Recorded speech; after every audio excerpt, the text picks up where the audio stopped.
والسماء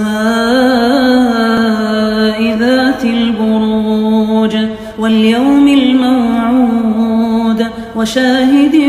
ومشهود قتل أصحاب الأخدود النار ذات الوقود إذ هم عليها قعود وهم على ما يفعلون بالمؤمنين شهود وما نقموا منهم إلا أن يؤمنوا بالله العزيز الحميد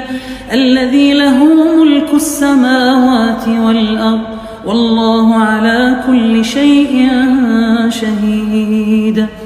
إن الذين فتنوا المؤمنين والمؤمنات ثم لم يتوبوا فلهم عذاب جهنم ولهم عذاب الحريق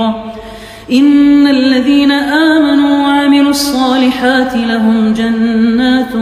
تجري من تحتها الأنهار ذلك الفوز الكبير إن بطش ربك لشديد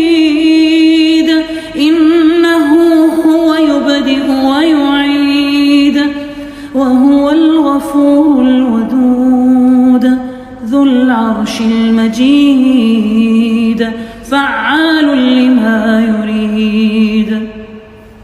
هل أتاك حديث الجنود فرعون وثمود بل الذين كفروا في تكذيب والله من ورائهم محيط